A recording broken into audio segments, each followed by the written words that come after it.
Un curso de milagros, capítulo 4. Las ilusiones del ego. La Biblia dice que si un hermano te pide que camines con él 1 milla, que lo acompañes 2. Ciertamente no sugiere que le retrases en su viaje. Tu dedicación a un hermano no puede tampoco retrasarte a ti. Solo puede conducir a un progreso mutuo. El resultado de una dedicación genuina es la inspiración. Palabra que, si se entiende correctamente, es lo opuesto a la fatiga.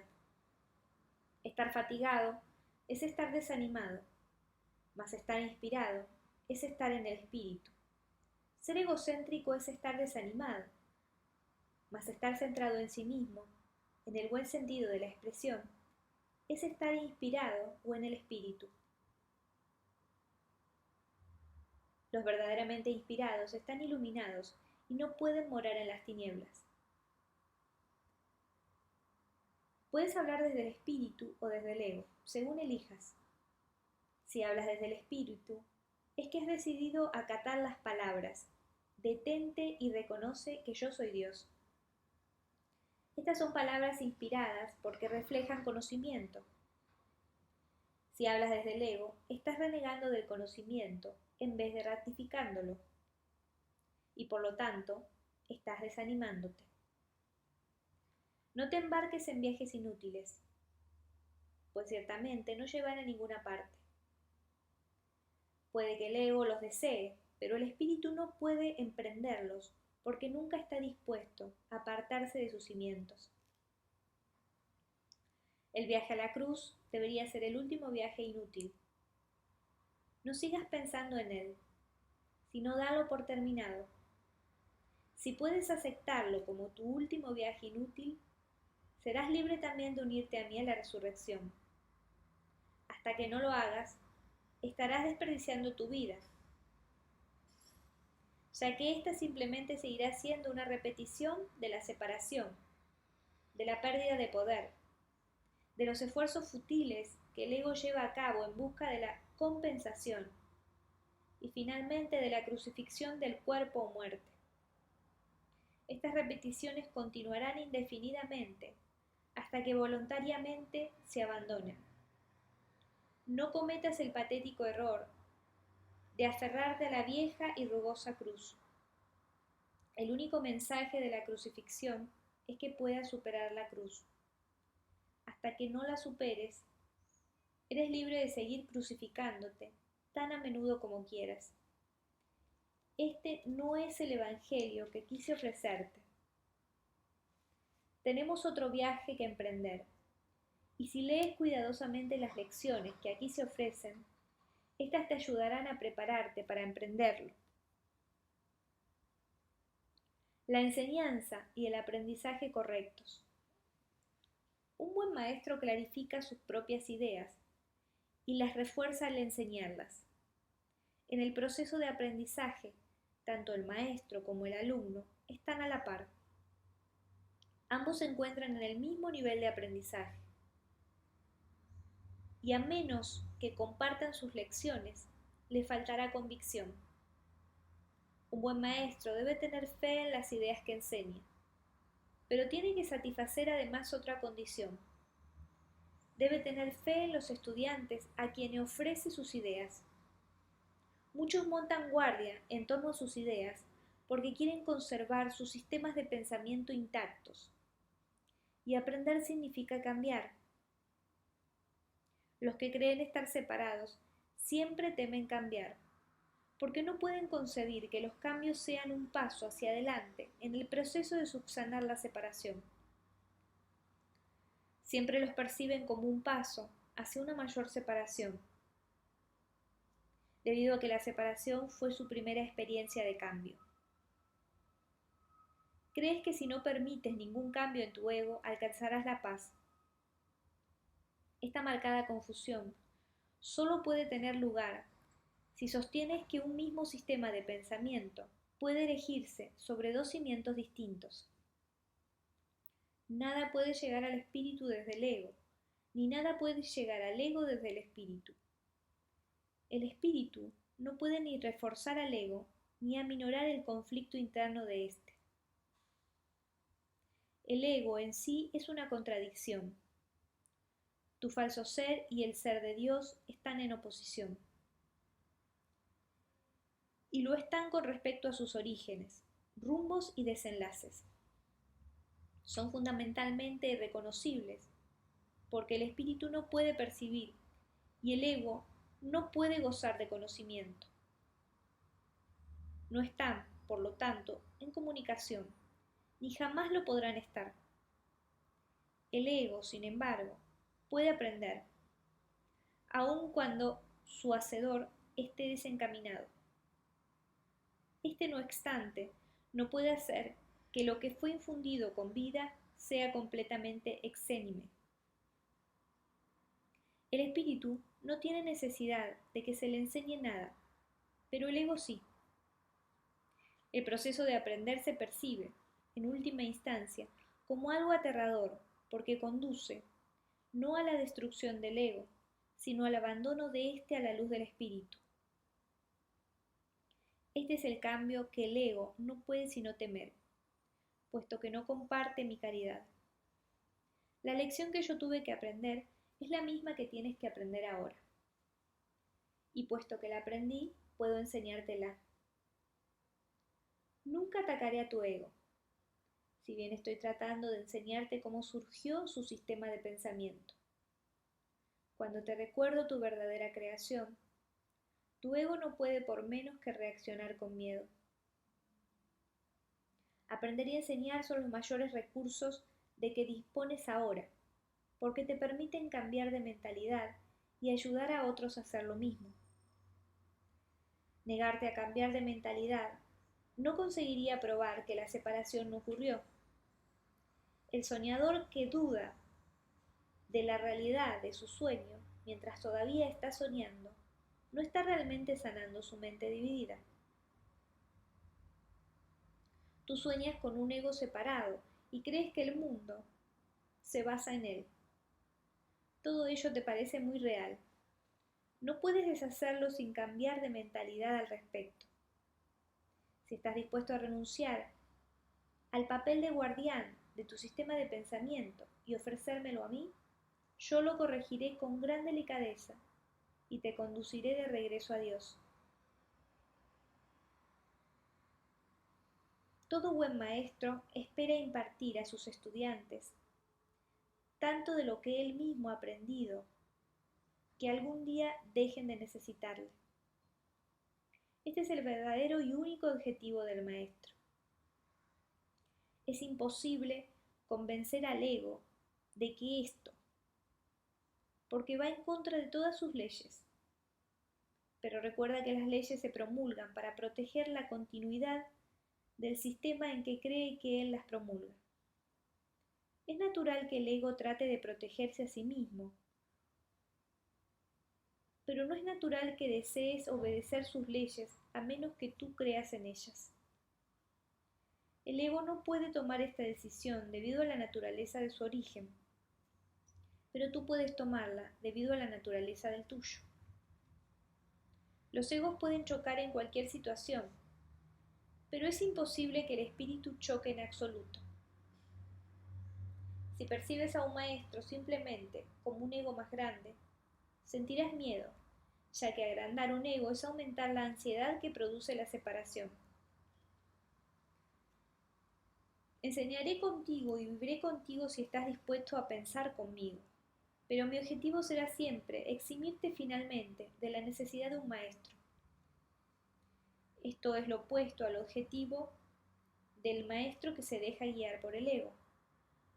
A ese solo le interesa el efecto que su ego pueda tener sobre otros egos, y por consiguiente interpreta la interacción entre ellos como un medio de conservar su propio ego. Yo no podría dedicarme a enseñar si creyese eso, y tú no serás un maestro dedicado mientras lo creas. Se me percibe constantemente como un maestro al que hay que exaltar o rechazar, pero yo no acepto ninguna de esas dos percepciones de mí mismo. El que enseñes o aprendas no es lo que establece tu valía. Tu valía la estableció Dios, Mientras sigas oponiéndote a esto, todo lo que hagas te dará miedo, especialmente aquellas situaciones que tiendan a apoyar la creencia en la superioridad o la inferioridad. Los maestros tienen que tener paciencia y repetir las lecciones que enseñan hasta que éstas se aprendan. Yo estoy dispuesto a hacer eso porque no tengo derecho a fijar los límites de tu aprendizaje por ti. Una vez más, nada de lo que haces, piensas o desees es necesario para establecer tu valía. Este punto no es debatible excepto en fantasías. Tu ego no está nunca en entredicho, porque Dios no lo creó. Tu espíritu no está nunca en entredicho, porque Él lo creó. Cualquier confusión al respecto es ilusoria, y mientras perdure esa ilusión, no es posible tener dedicación alguna. El ego trata de explotar todas las situaciones para vanagloriarse, a fin de superar sus propias dudas. Seguirá lleno de dudas mientras tú sigas creyendo en su existencia.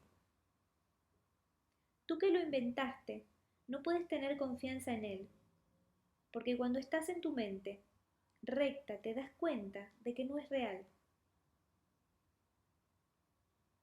La única solución cuerda es no tratar de cambiar la realidad, lo cual sería ciertamente aterrador, sino aceptarla tal como es. Tú formas parte de la realidad, la cual permanece inmutable más allá del alcance del ego, aunque fácilmente al alcance del espíritu. Cuando sientas miedo, aquíétate y reconoce que Dios es real y que tú eres su hijo amado, en quien Él se complace. No dejes que tu ego refute esto, porque el ego no puede conocer algo que está tan lejos de su alcance como lo estás tú. Dios no es el autor del miedo. El autor del miedo eres tú. Has elegido crear en forma diferente a cómo crea Él. Y por lo tanto, has hecho posible el que puedas tener miedo. No estás en paz porque no estás desempeñando tu función. Dios te encomendó una función muy elevada que no estás llevando a cabo. Tu ego ha elegido estar atemorizado en vez de llevarla a cabo. Cuando despiertes te será imposible entender esto porque es literalmente increíble. No creas lo increíble ahora. Cualquier intento de incrementar su credibilidad es simplemente un intento de posponer lo inevitable. La palabra inevitable le causa terror al ego, pero es motivo de júbilo para el espíritu. Alcanzar a Dios es inevitable y tú no puedes eludirlo, de la misma manera que Él no te puede eludir a ti. El ego tiene miedo del gozo del espíritu, porque una vez que lo hayas experimentado, dejarás de proteger y de atribuirle valor al miedo. Le atribuyes gran valor ahora, porque el miedo es un testigo de la separación, y tu ego se regocija cuando das testimonio de ella. Repúdialo. No le escuches ni le ampares. Escucha únicamente a Dios, que es tan incapaz de engañar como lo es el espíritu que Él creó. Libérate y libera a otros. No les ofrezcas a los demás una imagen de ti mismo falsa e indigna, ni tampoco aceptes una imagen similar de ellos. El ego ha construido para ti un hogar mísero e inhóspito, porque no puede construir de ninguna otra manera. No trates de mantener en pie ese hogar ruinoso. En su debilidad radica tu fuerza. Solo Dios puede elegir un hogar digno a sus creaciones, las cuales han elegido dejarlo vacío, desahuciándose a sí mismas. No obstante, su hogar seguirá en pie eternamente, listo para cuando decidas entrar a ocuparlo. De esto puedes estar completamente seguro. Dios es tan incapaz de crear lo perecedero como el ego de fabricar lo eterno. Desde tu ego no puedes hacer nada para salvarte o para salvar a otros, pero desde tu espíritu puedes hacer cualquier cosa para salvar a otros o salvarte a ti mismo. La humildad es una lección para el ego, no para el espíritu. El espíritu está más allá de la humildad, porque reconoce su esplendor y gustosamente irradia su luz por todas partes. Los mansos heredarán la tierra, porque sus egos son humildes, y esto hace que su percepción sea más fidedigna. El reino de los cielos es el derecho del espíritu, cuya belleza y dignidad están mucho más allá de cualquier duda, más allá de la percepción, y se alzan para siempre como las señales del amor de Dios hacia sus creaciones, las cuales son absolutamente dignas de Él y solo de Él. Ninguna otra cosa es lo suficientemente valiosa como para poder ser una ofrenda para una creación de Dios mismo. Yo seré sustituto de tu ego, si así lo deseas, pero nunca de tu espíritu. Un padre puede dejar su hijo al cuidado de un hermano mayor que haya demostrado ser responsable, pero esto no entraña confusión alguna acerca de quién es el padre. El hermano puede proteger el cuerpo y el ego del niño,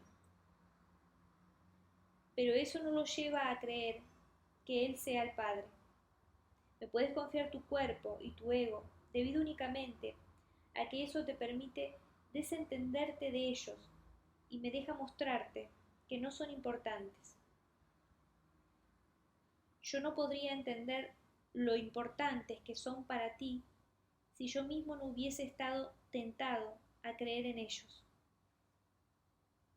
Aprendamos juntos esta lección para que juntos podamos liberarnos de tu cuerpo y de tu ego. Necesito maestros dedicados que compartan mi objetivo de sanar a la mente. El espíritu no tiene ninguna necesidad de que ni tú ni que yo los protejamos. Recuerda lo siguiente. En este mundo no hay por qué tener tribulaciones, porque yo he vencido al mundo. Por eso es por lo que debes estar animado. El ego y la falsa autonomía. Es razonable preguntarse cómo pudo la mente haber inventado al ego. De hecho, esa es la mejor pregunta que puedes hacerte. Sin embargo, no tiene objeto dar una respuesta en función del pasado, porque el pasado no importa. Y la historia no existiría si los mismos errores no siguiesen repitiéndose en el presente. El pensamiento abstracto es pertinente al conocimiento porque el conocimiento es algo completamente impersonal y para entenderlo no se necesita ningún ejemplo. La percepción, por otra parte, es siempre específica y por lo tanto concreta. Todo el mundo inventa un ego o un yo para sí mismo, el cual está sujeto a enormes variaciones debido a su inestabilidad. También inventa un ego para cada persona a la que percibe, el cual es igualmente variable. Su interacción es un proceso que los altera a ambos, porque no fueron creados por el inalterable o mediante él. Es importante darse cuenta de que esta alteración ocurre con igual facilidad, tanto si la interacción tiene lugar en la mente como si entraña proximidad física. Pensar acerca de otro ego es tan eficaz en el proceso de cambiar la percepción relativa como lo es la interacción física. No puede haber mejor ejemplo que este de que el ego es solamente una idea y no un hecho. Tu propio estado mental es un buen ejemplo de cómo fue inventado el ego. Cuando repudiaste el conocimiento, fue como si jamás lo hubieses tenido. Esto es tan evidente que basta con que lo reconozcas para constatar que eso es lo que en realidad ocurre. Si eso ocurre en el presente, ¿por qué habría de sorprenderme que hubiese ocurrido en el pasado? Asombrarnos ante lo inusual es una reacción comprensible, pero asombrarnos ante algo que ocurre con tanta frecuencia no lo es en absoluto. No olvides, no obstante, que la mente no tiene por qué operar así, aunque así es como opera ahora. Piensa en el amor que los animales sienten por sus crías y en la necesidad que sienten de protegerlas. Eso se debe a que las consideran parte de sí mismos. Nadie repudia lo que se considera parte de sí mismos. La manera en que reaccionas ante tu ego es similar a cómo Dios reacciona ante sus creaciones, con amor, con protección y con caridad. Tus reacciones ante el yo que inventaste no son sorprendentes. De hecho, son muy similares a la forma que algún día reaccionarás ante tus creaciones reales, las cuales son tan eternas como tú. No es cuestión, por lo tanto, de cómo reaccionas ante el ego, sino de lo que crees ser. Creer es una función del ego, y mientras tu origen sea sujeto a interpretaciones, lo seguirás viendo desde el punto de vista del ego. Cuando el aprendizaje deje de ser necesario, simplemente conocerás a Dios. La creencia de que hay otra forma de percibir es la idea más sublime de que es capaz el pensamiento del ego. Ello se debe a que dicha idea reconoce, aunque sea mínimamente, que el ego no es el ser. Socavar el sistema de pensamiento del ego no puede sino percibirse como un proceso doloroso, aunque no hay nada que esté más lejos de la verdad.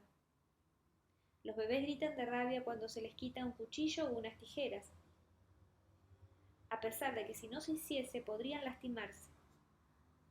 En este sentido todavía eres un bebé. No tienes una idea clara de lo que es verdadero instinto de conservación, y probablemente consideras que necesitas precisamente lo que más daño te haría.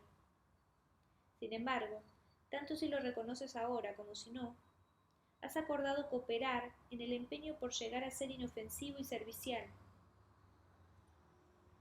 Atributos estos que son necesariamente inseparables. Incluso las actitudes que tienes a ese respecto son necesariamente conflictivas, puesto que todas las actitudes están basadas en el ego. Esto, sin embargo, no perdurará. Ten paciencia mientras tanto, y recuerda que el desenlace es tan seguro como Dios. Solo aquellos que tienen una sensación real y duradera de abundancia pueden ser verdaderamente caritativos. Esto resulta obvio cuando consideras lo que realmente quiere decir ser caritativo. Para el ego, dar cualquier cosa significa tener que privarse de ella. Cuando asocias el acto de dar con el sacrificio, das solamente porque crees que de alguna forma vas a obtener algo mejor y puedes, por lo tanto, prescindir de la cosa que das. Dar para obtener. Es una ley ineludible del ego, que siempre se evalúa a sí misma en función de otros egos. Por lo tanto, está siempre obsesionado con la idea de la escasez, que es la creencia que le dio origen. Su percepción de otros egos, como entes reales, no es más que un intento de conservarse a sí mismo, de que él es real. El amor propio, desde el punto de vista del ego, no significa otra cosa que el ego se ha engañado a sí mismo creyendo que es real y por lo tanto está temporalmente menos inclinado a saquear. Ese amor propio es siempre vulnerable a la tensión, término este que se refiere a cualquier cosa que él perciba como una amenaza a su existencia. El ego vive literalmente a base de comparaciones. La igualdad es algo que está más allá de lo que puede entender y por lo tanto le es imposible ser caritativo. Lo que el ego da nunca emana de una sensación de abundancia, porque él fue engendrado precisamente como un sustituto de esta.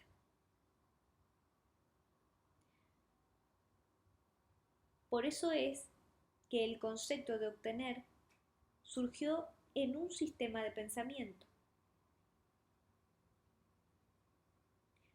Los apetitos son mecanismos para obtener, que representan la necesidad del ego de ratificarse a sí mismo.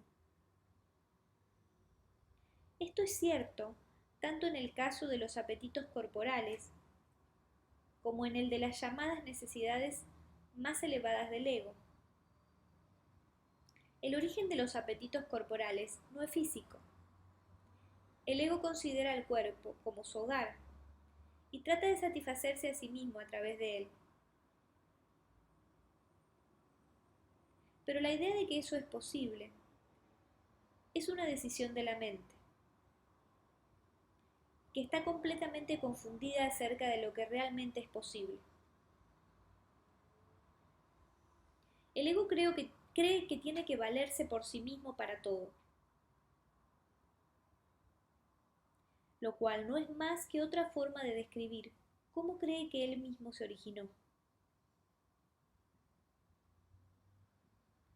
Es este un estado tanto de temor que lo único que puede hacer es dirigirse a otros egos y tratar de unirse a ellos en un débil intento de identificarse con ellos, o atacarlos en una demostración igualmente débil de fuerza.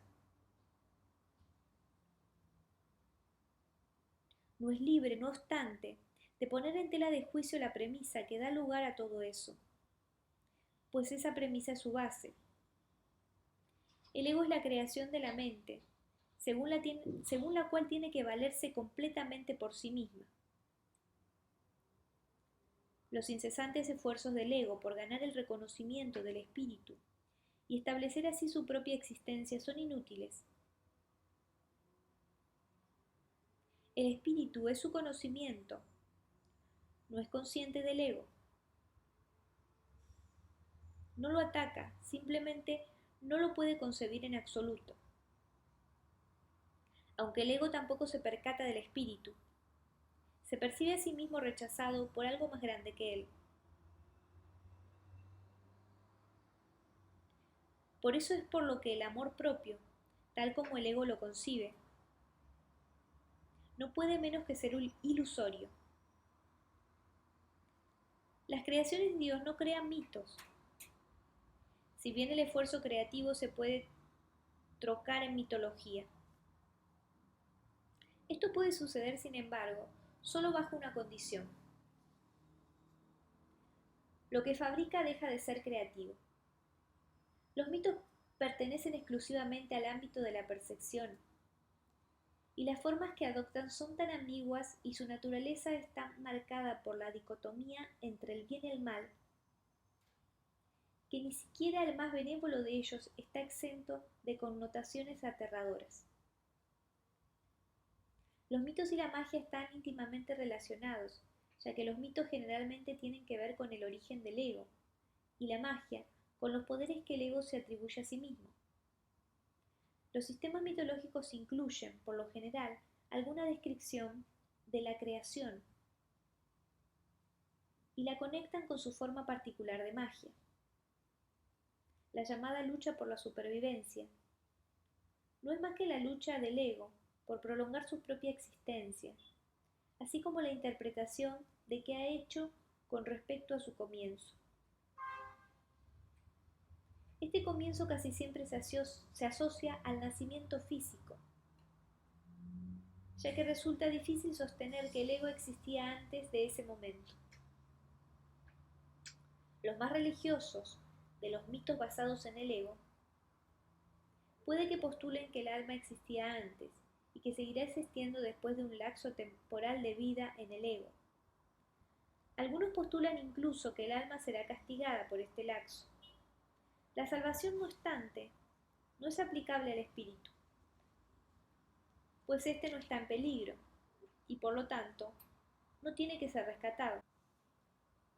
La salvación no es otra cosa que mentalidad recta, que aunque no es la mentalidad uno del Espíritu Santo, se debe alcanzar antes de que la mentalidad uno pueda ser restaurada.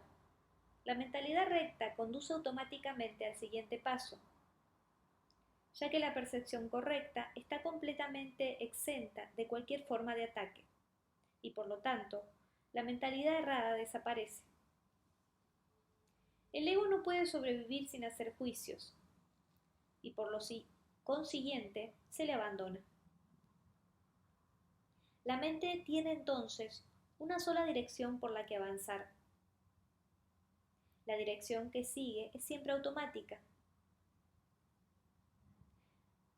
pues no puede sino acatar los dictados del sistema de pensamiento al que se adhiere.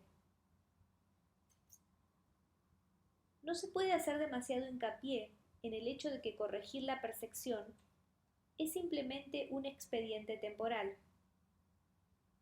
Dicha corrección es necesaria únicamente porque la percepción falsa es un obstáculo para el conocimiento, mientras que la percepción fidedigna es un trampolín hacia él. El valor de la percepción correcta reside en la conclusión inevitable de que toda percepción es innecesaria. Esto elimina el obstáculo por completo. Te preguntarás, ¿cómo puede ser posible esto mientras parezca que vives en este mundo? Esa es una pregunta razonable. No obstante, tienes que asegurarte de que realmente entiendes. ¿Quién es el tú que vive en este mundo? El espíritu es inmortal y la inmortalidad es un estado permanente. El espíritu es tan verdadero ahora como siempre lo fue y lo será siempre, ya que no entraña cambios de ninguna clase. No es un continuo, ni se puede entender tampoco comparándolo con un opuesto. El conocimiento nunca admite comparaciones. En eso estriba su diferencia principal con respecto a cualquier otra cosa que la mente pueda comprender. Amor sin conflicto. Es difícil entender lo que realmente quiere decir el reino de los cielos está dentro de ti. Ello se debe a que no es comprensible para el ego, que lo interpreta como si algo que está fuera estuviese adentro, lo cual no tiene sentido. La palabra adentro es innecesaria.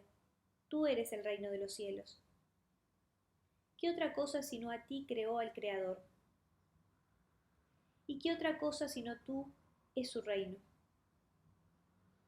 Este es el mensaje de la expiación, mensaje que en su totalidad trasciende la suma de sus partes. Tú también tienes un reino que tu espíritu creó. Este no ha dejado de crear como consecuencia de las ilusiones del ego.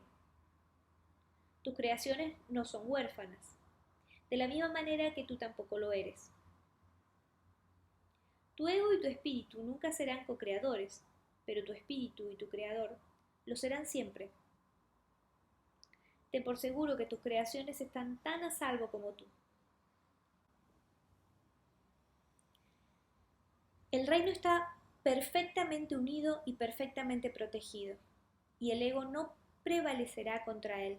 Amén. Esto se ha escrito en forma de oración, porque así puede serte más útil en momentos de tentación. Es una declaración de independencia. La encontrarás muy provechosa si la entiendes cabalmente. El que necesites mi ayuda se debe a que has negado a tu propio guía y por consiguiente necesitas ser guiado. Mi papel consiste en separar lo falso de lo verdadero, para que la verdad pueda traspasar las barreras que el ego ha erigido y así brillar en tu mente. El ego no puede imperar en contra de nuestra fuerza conjunta. Es seguro que a estas alturas resulta evidente por qué el ego considera que el espíritu es su enemigo. El ego surgió como resultado de la separación, y la continuidad de su existencia depende de que tú sigas creyendo en la separación. El ego tiene que ofrecerte algún tipo de recompensa para que sigas abrigando esta creencia. Lo único que puede ofrecerte es una sensación de existencia temporal, que se origina con su propio comienzo y termina con su propio final. Te dice que esa vida es tu existencia, porque es la suya propia. Frente a esta sensación de existencia temporal, el espíritu te ofrece el conocimiento de la permanencia y de la inmutabilidad del estado del ser.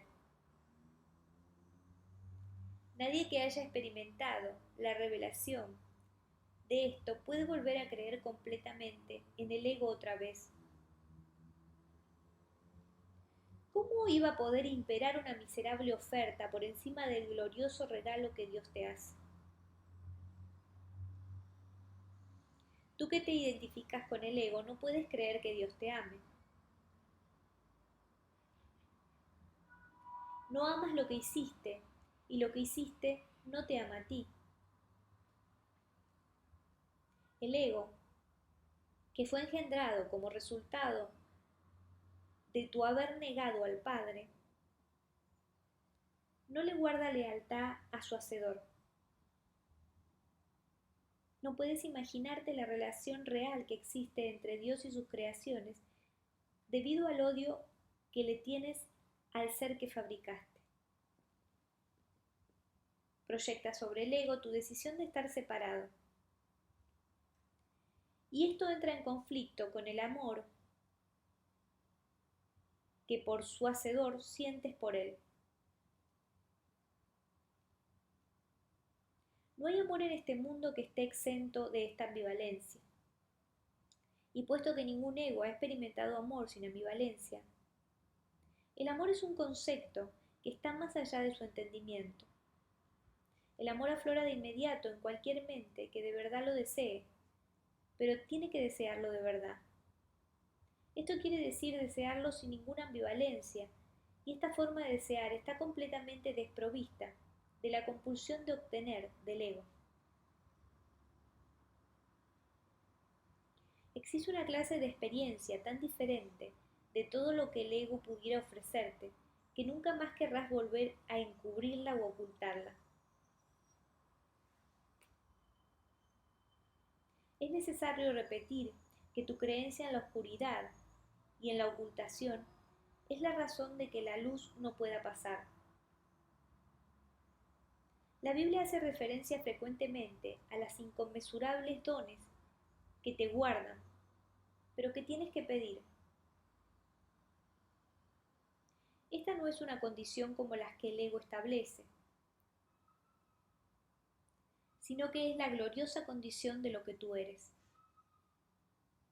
Ninguna fuerza, excepto tu propia voluntad, es lo suficientemente fuerte o digna como para poder guiarte. En esto eres tan libre como Dios, y así será eternamente. Pidámosles al Padre en mi nombre que te mantenga consciente de su amor por ti y del tuyo por Él. Él nunca ha dejado de responder a este ruego, pues lo único que éste pide es lo que su voluntad ya ha dispuesto. Quienes piden sinceramente siempre reciben respuesta. No debes anteponer otros dioses a Él, porque no hay otros dioses. ¿Nunca se te ha ocurrido realmente renunciar a todas las ideas que jamás hayas tenido que se oponen al conocimiento? Conservas miles de retazos de temor que le impiden la entrada al Santísimo. La luz no puede filtrarse a través de los muros que levantas para obstruir su paso. Y nunca estarás dispuesto a destruir lo que tú has hecho. Nadie puede ver a través de un muro, pero yo puedo trasponerlo.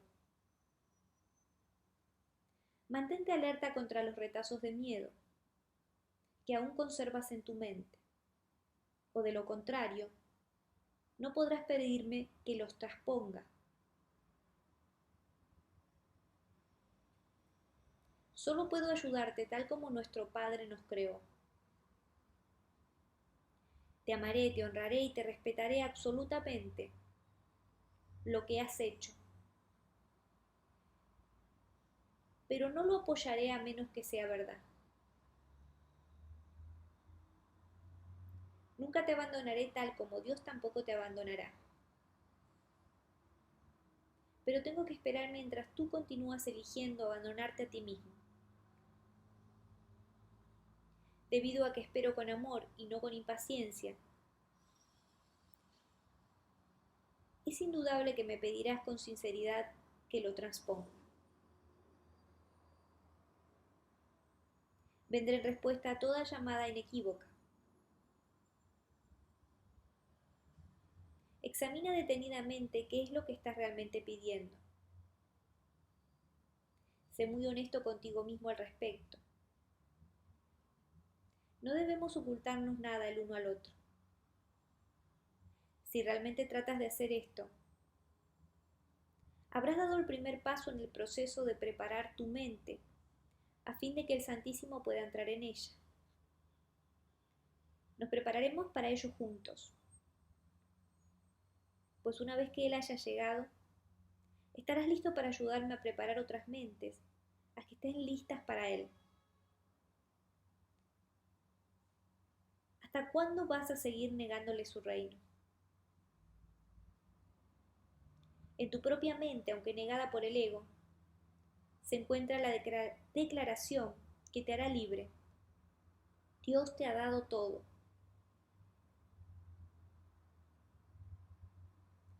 Este simple hecho significa que el ego no existe. Y esto le atemoriza mortalmente. En el lenguaje del ego, tener y ser significan dos cosas distintas. Si bien para el Espíritu Santo son exactamente lo mismo. El Espíritu Santo sabe que lo tienes todo y que lo eres todo.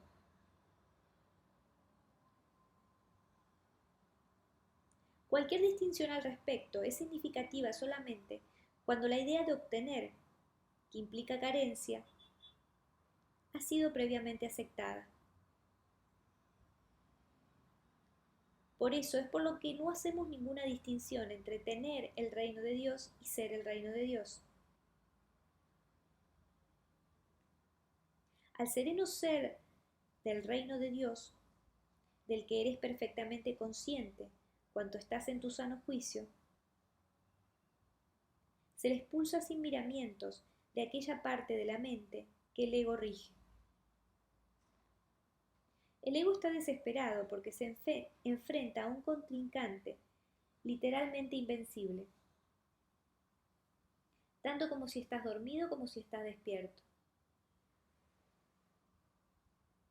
Observa cuánta vigilia has estado dispuesto a ejercer para proteger a tu ego y cuán poca para proteger a tu mente recta.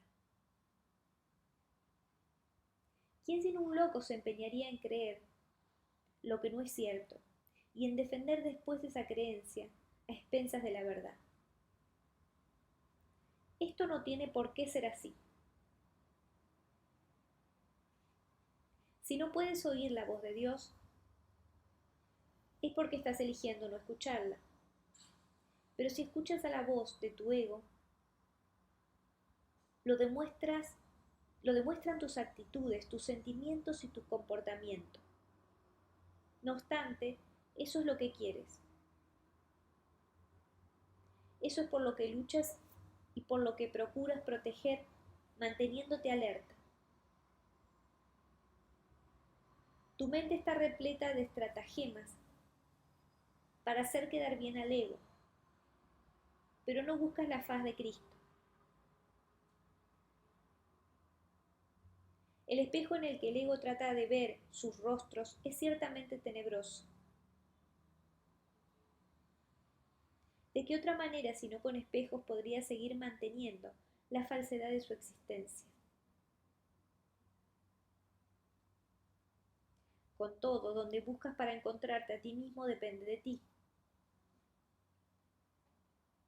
He dicho que no puedes cambiar de mentalidad modificando tu conducta. Mas he dicho también que en muchas ocasiones que puedes cambiar de mentalidad. Cuando tu estado de ánimo te diga que has elegido equivocadamente, y esto es así siempre que no te sientas contento, reconoce entonces que ello no tiene por qué ser así. En cada caso has pensado mal acerca de algún hermano que Dios creó y estás percibiendo imágenes que tu ego forja en un espejo tenebroso. Examina honestamente qué es lo que has pensado que Dios no habría pensado y qué no has pensado que Dios habría querido que pensases. Examina honestamente tanto lo que has hecho como lo que has dejado sin hacer. Y cambia entonces de mentalidad para que así puedas pensar con la mente de Dios. Esto puede parecer difícil, pero es mucho más fácil de lo que intentas pensar al revés de cómo piensa Él. Tu mente y la mente de Dios son una. Negar esto y pensar de otra manera ha conservado tu ego intacto, pero ha dividido literalmente tu mente.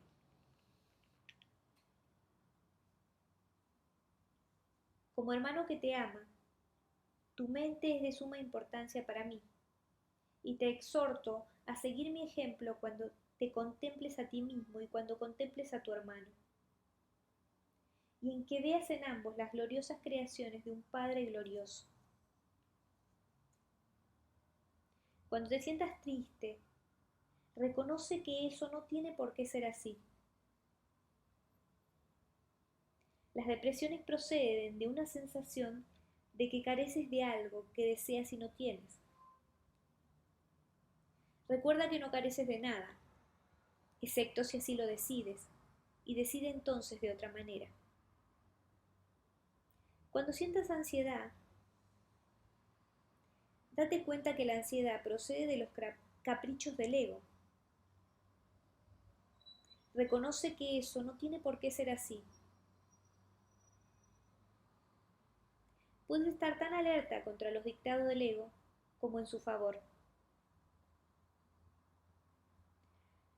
Cuando te sientas culpable, recuerda que el ego ciertamente ha violado las leyes de Dios, pero tú no. Los pecados del ego, déjamelos a mí. Ese es el propósito de la expiación. Pero hasta que no cambies de parecer con respecto a aquellos a quienes tu ego ha herido, la expiación no podrá liberarte. Si te sigues sintiendo culpable, es porque tu ego sigue al mando, ya que solo el ego puede experimentar culpabilidad. Eso no tiene por qué ser así. Vigila tu mente contra las tentaciones del ego y no te dejes engañar por él. No tiene nada que ofrecerte. Cuando hayas abandonado ese desánimo voluntario, verás cómo tu mente puede concentrarse, trascender toda fatiga y sanar. No obstante, no te mantienes lo suficientemente alerta contra las exigencias del ego como para poder librarte de ellas. Esto no tiene por qué ser así. El hábito de colaborar con Dios y sus creaciones se adquiere fácilmente si te niegas diligentemente a dejar que tu mente divague. No se trata de un problema de falta de concentración, sino de la creencia de que nadie, incluido tú, es digno de un esfuerzo continuo. Ponte de mi parte sistemáticamente contra este engaño y no permitas que esa desafortunada creencia te retrase. Los descorazonados no pueden ayudarse a sí mismos, ni me pueden ayudar a mí. Sin embargo, solo el ego puede sentirse descorazonado. ¿Te has detenido a pensar seriamente en las muchas oportunidades que has tenido de regocijarte y en cuántas has dejado pasar? El poder de un hijo de Dios es ilimitado, pero Él puede restringir la expresión de su poder tanto como quiera. Tu mente y la mía pueden unirse para desvanecer con su luz a tu ego, liberando la fuerza de Dios para que reverbere en todo lo que hagas o pienses. No te conformes con menos y niégate a aceptar como tu objetivo nada que no sea eso. Vigila tu mente con sumo cuidado contra cualquier creencia que se interponga en el logro de tu objetivo y recházala. Juzga por tus sentimientos cuán bien has hecho esto, pues ese es el único uso acertado del juicio. Los juicios, al igual que cualquier otra defensa, se pueden utilizar para atacar o para proteger, para herir o para sanar. Al ego se le debe llevar a juicio y allí declararlo inexistente. Sin tu lealtad, protección y amor, el ego no puede existir. Deja que sea juzgado imparcialmente y no podrás por menos que retirarle tu lealtad, tu protección y tu amor. Eres un espejo de la verdad, en el que Dios mismo brilla en perfecta luz. Al tenebroso espejo del ego, no tienes que decirle, no voy a mirar ahí, porque sé que esas imágenes no son verdad. Deja entonces que el Santísimo brille sobre ti en paz, sabiendo así y solo así es como debe ser. Su mente resplandeció sobre ti en tu creación y le dio existencia a tu mente. Su mente resplandece todavía sobre ti y no puede sino resplandecer a través de ti. Tu ego no puede impedir que Dios resplandezca sobre ti, pero sí puede impedirte que le dejes resplandecer a través de ti. El primer advenimiento de Cristo no es más que otro nombre para la creación, pues Cristo es el Hijo de Dios. El segundo advenimiento de Cristo no significa otra cosa que el fin del dominio del ego y la curación de la mente. Al igual que tú, fui creado para el primero, y te he llamado para que te unas a mí en el segundo. Estoy a cargo del segundo advenimiento, y mi juicio, que se usa solamente como protección, no puede ser erróneo porque nunca ataca. El tuyo puede estar tan distorsionado que hasta creas que me equivoqué al escogerte. Te aseguro que eso es un error de tu ego. No lo confundas con humildad. Tu ego está tratando de convencerte de que él es real y de que yo no lo soy, ya que si yo soy real, no puede ser más real que tú. Ese conocimiento, y te aseguro que yo, que es el conocimiento, significa que Cristo ha venido a tu mente y la ha sanado.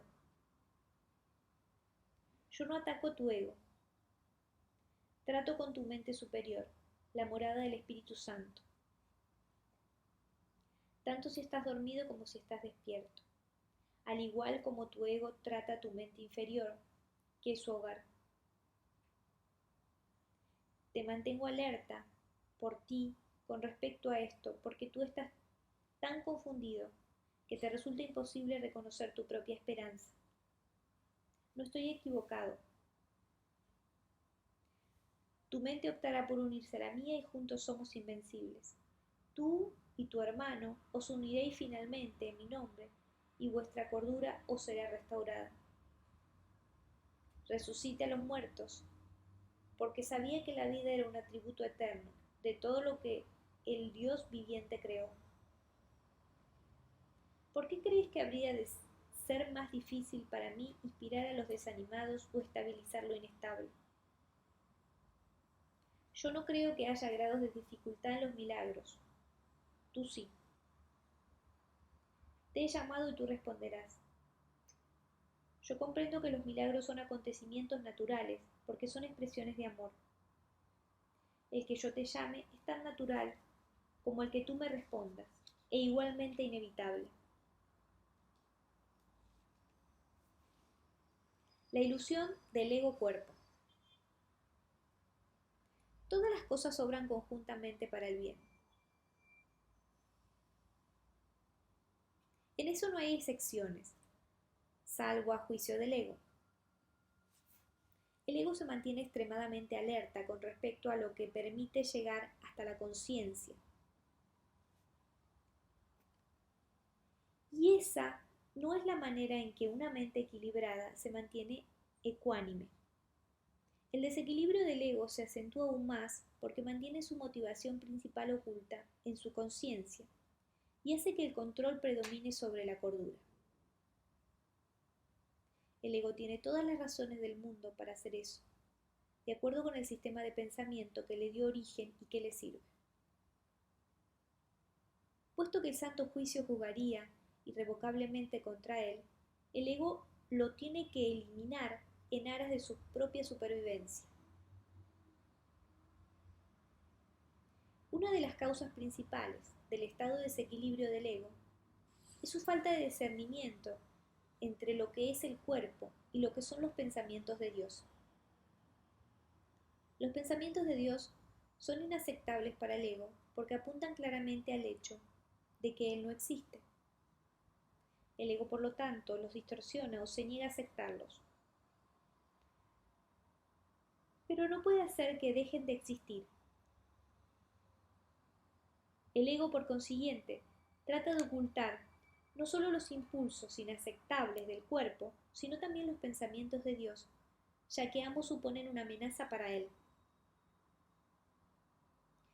Dado que básicamente lo que le preocupa es su propia supervivencia ante cualquier amenaza, el ego los percibe a ambos como si fueran lo mismo, y al percibirlos así evita ser aniquilado, como de seguro lo sería en presencia del conocimiento. Cualquier sistema de pensamiento que confunda a Dios con el cuerpo no puede por menos que ser demente. Sin embargo, esa confusión es esencial para el ego, que juzga únicamente su función de lo que supone o no una amenaza para él. En cierto sentido, su temor a Dios es cuando menos lógico, puesto que la idea de Dios hace que el ego se desvanezca. Pero que le tenga miedo al cuerpo, con el que se identifica tan íntimamente, no tiene ningún sentido. El cuerpo es el hogar que el ego ha elegido para sí. Esta es la única identificación con la que se siente seguro, ya que la vulnerabilidad del cuerpo es un mejor argumento de que tú no puedes proceder de Dios. Esta es la creencia que el ego apoya fervientemente.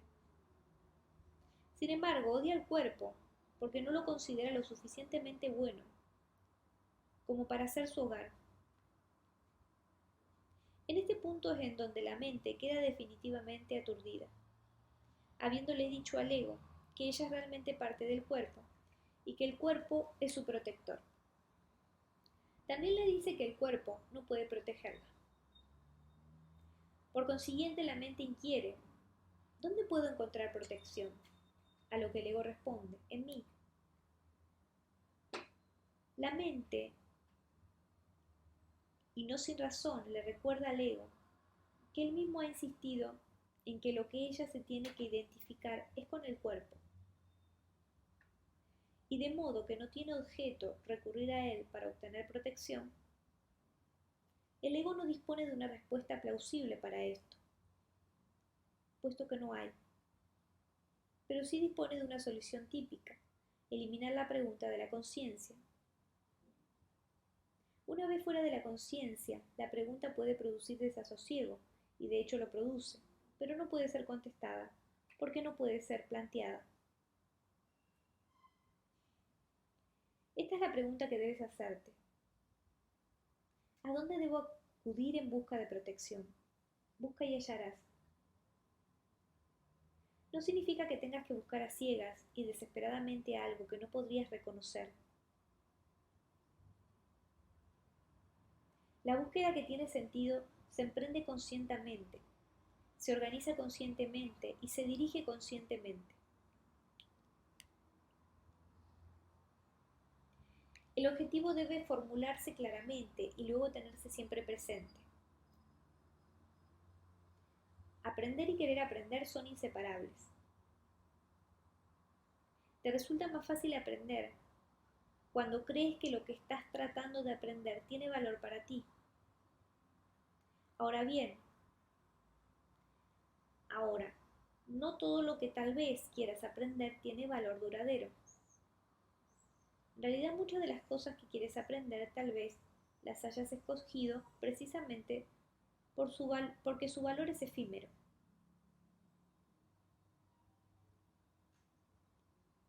El ego cree que es una ventaja no comprometerse con nada que sea eterno, ya que lo eterno solo puede proceder de Dios. La eternidad es la única función que el ego ha tratado de desarrollar, si bien ha fracasado repetidamente. El ego transigue con la cuestión de lo eterno, al igual que con todas las cuestiones que de algún modo tiene que ver con la verdadera pregunta, la cual espera encubrir y mantener fuera de la conciencia, ocupándose de asuntos marginales. La tendencia típica del ego es estar continuamente ocupado con nimiedades. Tiene como objetivo apoyar ese propósito. Uno de sus ardides favoritos para obstaculizar el aprendizaje es embarcarse en problemas diseñados de tal manera que su resolución sea imposible. La pregunta que nunca formulas quienes se embarcan en tales maniobras dilatorias es: ¿para qué? Esa es la pregunta que tú tienes que aprender a plantear en relación con todo. ¿Qué propósito tiene esto? Sea cual fuere, dirigirá tus esfuerzos automáticamente. Cuando tomas una decisión con respecto a un propósito, tomas una decisión con respecto a los esfuerzos que vas a llevar a cabo en el futuro. Y esta decisión permanecerá en vigor a menos que cambies de parecer. Las recompensas de Dios. El ego no reconoce el verdadero origen de la amenaza. Y si tú te identificases con el ego, no entiende la situación tal como es. Lo único que le confiere al ego poder sobre ti es la lealtad que le guardas. Me refiero al ego como si fuera una entidad separada que actúa por su cuenta. Esto ha sido necesario para persuadirte de que no puedes descartarlo a la ligera y de que tienes que darte cuenta de cuán extensa es la parte de tu pensamiento que él controla. Sin embargo, no nos podemos detener ahí, pues de lo contrario, no podrías sino pensar que mientras estés aquí, o mientras creas estar aquí, estarás en conflicto. El ego no es más que una parte de lo que crees acerca de ti. Tu otra vida ha continuado sin ninguna interrupción y has sido y serás siempre completamente inmune a tus intentos de disociarte de ella. En el proceso de aprender a escapar de las ilusiones, es imprescindible que nunca te olvides de la deuda que tienes con tu hermano. Es la misma deuda que tienes conmigo. Cuando actúas egoístamente con otro, repudias la gracia que esta deuda te ofrece y la percepción santa que te produciría.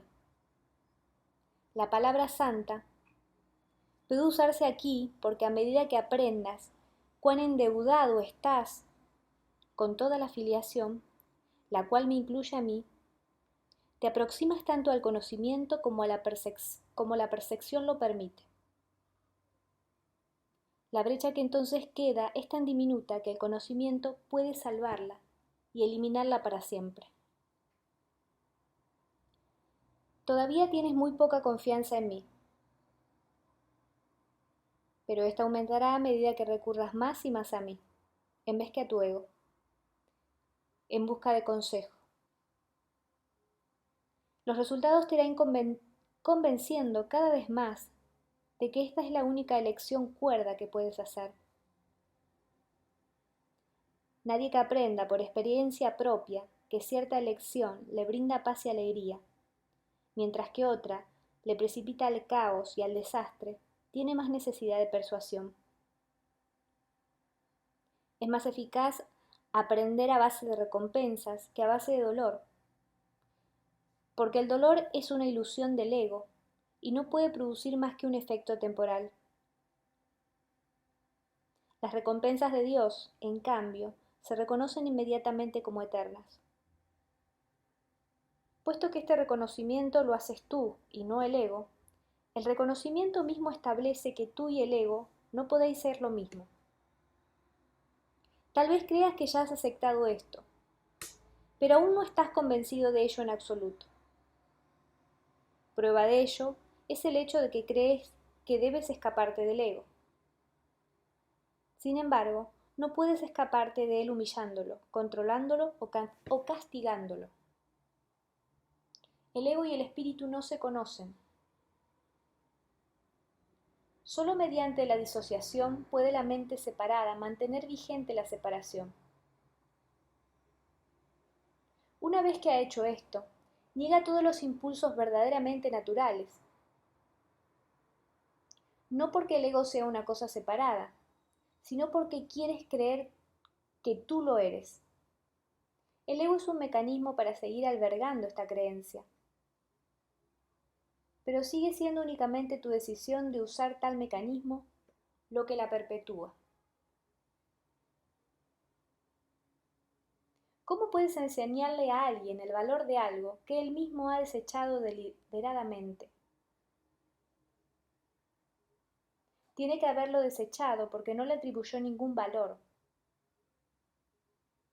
Lo único que puedes hacer es mostrarle cuánta infelicidad le causa su ausencia e írselo acercando lentamente para que pueda ver cómo mengua su infortunio, según él se aproxima a ello.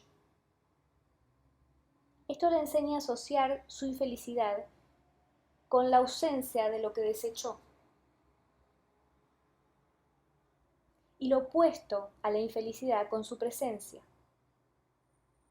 Comenzará a desearlo gradualmente a medida que cambie de parecer con respecto a su valor. Te estoy enseñando a que asocies la infelicidad con el ego y la felicidad con el espíritu. Tú te has enseñado a ti mismo lo contrario. Sigue siendo libre de elegir. Mas a la vista de las recompensas de Dios, ¿puedes realmente desear las recompensas del ego? De momento, la confianza que yo tengo en ti es mayor a la que tú tienes en mí. Pero no siempre será así. Tu misión es muy simple. Se te pide que vivas de tal forma que demuestre que no eres un ego. Y yo no me equivoco al elegir los canales de Dios. El Santísimo comparte mi confianza y acepta mis decisiones con respecto a la expiación, porque mi voluntad nunca está en desacuerdo con la suya. Dije anteriormente que yo estoy a cargo de la expiación. Esto ha sido debido únicamente a que completé mi papel en ella como hombre, y ahora puedo completarla a través de otros. Los canales que he elegido no pueden fallar, porque les prestaré mi fortaleza mientras la suya sea insuficiente. Iré contigo al Santísimo, y mediante mi percepción, Él podrá salvar la diminuta brecha. Tu gratitud hacia tu hermano es la única ofrenda que quiero. Yo se la llevaré a Dios por ti, sabiendo que conocer a tu hermano es conocer a Dios. Si le estás agradecido a tu hermano, le estarás agradecido a Dios por lo que Él creó. Mediante tu gratitud podrás llegar a conocer a tu hermano. Y un momento de verdadero reconocimiento convierte a todo el mundo en tu hermano, porque cada uno de ellos es hijo de tu Padre. El amor no conquista todas las cosas, pero sí las pone en su debido lugar. Puesto que tú eres del reino de Dios, te puedo conducir de vuelta a tus propias creaciones. Ahora no lo reconoces, pero aquello de lo cual te has disociado aún se encuentra ahí. A medida que te acercas a un hermano, te acercas a mí, y a medida que te alejas de él, la distancia entre tú y yo aumenta. La salvación es una empresa de colaboración. No la pueden emprender con éxito aquellos que se desvinculan de la filiación, porque al hacer eso se desvinculan de mí. Dios acudirá a ti solo en la medida en que se lo ofrezcas a tus hermanos. Aprende primero de ello, y estarás listos para oír a Dios.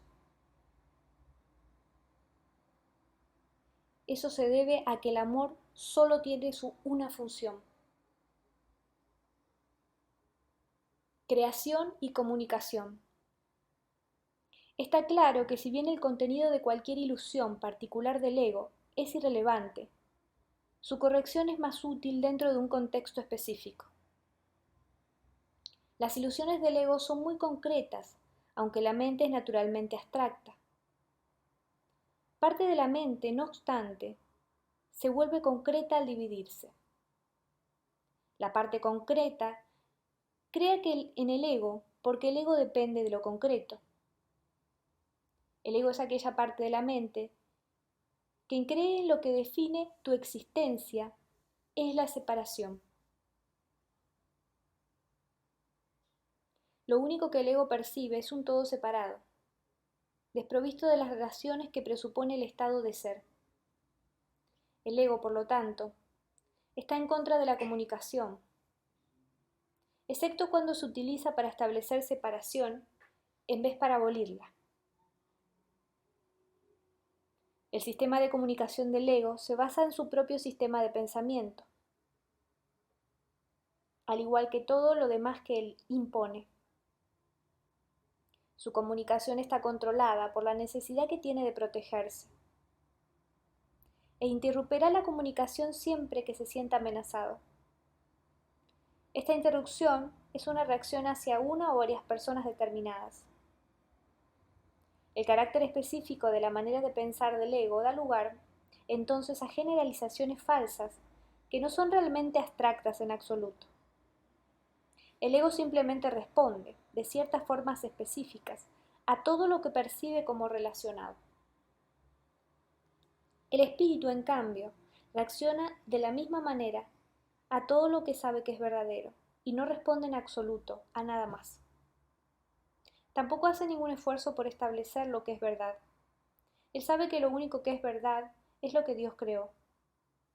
El espíritu está en completa y dirección comunicación con todos los aspectos de la creación, debido a que está en completa y directa comunicación con su Creador. Esta comunicación es la voluntad de Dios. Creación y comunicación son sinónimos. Dios creó a cada mente comunicándole su mente, y estableciéndola así para siempre como un canal para su mente y su voluntad. Puesto que solo los seres que pertenecen a un mismo orden pueden realmente comunicarse, sus creaciones se comunican naturalmente con él y como él. Esta comunicación es perfectamente abstracta, ya que su aplicación es de una calidad universal y no está sujeta a ningún juicio, excepción o alteración. Dios te creó mediante esta comunicación y para ella. La mente puede distorsionar su propia función, pero no puede atribuirse a sí misma funciones que no le fueron dadas. Por eso es por lo que la mente no puede perder del todo la capacidad de comunicarse, aun cuando puede negarse a utilizarla en favor del estado del ser. Tanto la existencia como el estado de ser se basan en la comunicación. La existencia, sin embargo, es específica en cuanto a qué y cómo, con quién vale la pena entablar comunicación. El estado de ser carece por completo de estas distinciones. Es un estado en que la mente está en comunicación con todo lo que es real.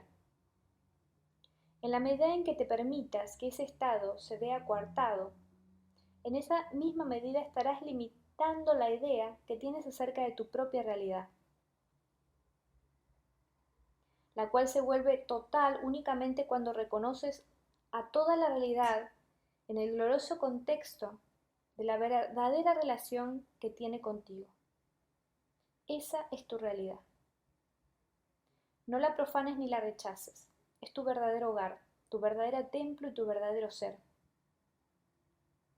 Dios, que abarca todo lo que existe, creó seres que lo tienen todo individualmente, pero que quieren compartirlo para así incrementar su gozo. Nada real puede incrementarse excepto compartiéndolo. Por eso es por lo que Dios te creó a ti. La abstracción divina se deleita compartiendo. Eso es lo que significa la creación. Las preguntas qué, cómo y con quién son irrelevantes, toda vez que la verdadera creación lo da todo, ya que solo puede crear a semejanza propia. Recuerda que la diferencia que hay entre tener y ser en la existencia, en el reino no existe. En el estado de ser la mente siempre lo da todo.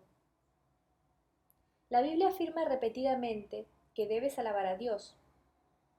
Esto no quiere decir que debas decirle cuán maravilloso es. Dios no tiene un ego con el que aceptar tal alabanza, ni percepción con que juzgarla. Pero a menos que desempeñes el papel que te corresponde en la creación, su gozo no será total, porque el tuyo no lo es. Y Él ciertamente sabe esto. Lo sabe en su propio ser y en la experiencia que su ser tiene de la experiencia del Hijo. El constante fluir de su amor se obstruye cuando sus canales están cerrados, y se siente solo cuando las mentes que Él creó no se comunican plenamente con Él. Dios ha salvaguardado tu reino, pero no puede compartir su gozo contigo hasta que no conozcas el reino con toda tu mente. La revelación no es suficiente porque es una comunicación de Dios hacia ti solamente. Dios no tiene necesidad de que se le devuelva la revelación, lo cual sería claramente imposible, pero sí desea que se transmita a otros. Esto no se puede hacer con la revelación en sí, pues su contenido no puede ser expresado, debido a que es algo sumamente personal para la mente que lo recibe. No obstante, dicha mente la puede extender a otras mentes mediante las actitudes generadas por la sabiduría que se deriva de la revelación. Dios es alabado cada vez que una mente aprende a ser completamente servicial. Esto, sin embargo, es imposible, a menos que también aprenda a ser completamente inofensiva, pues ambas creencias tienen que coexistir. Los que son verdaderamente serviciales son a su vez invulnerables, porque no protegen a sus egos y por lo tanto nada puede hacerles daño. Su espíritu servicial es la manera en que alaban a Dios, y Él les devolverá las alabanzas que le hagan, porque ellos son como Él. Los verdaderamente serviciales son los obradores de milagros de Dios, a quienes yo dirijo hasta que estemos todos unidos en el júbilo del reino. Yo te dirigiré allí donde puedes ser verdaderamente servicial, y a quien pueda seguir mi dirección a través de ti.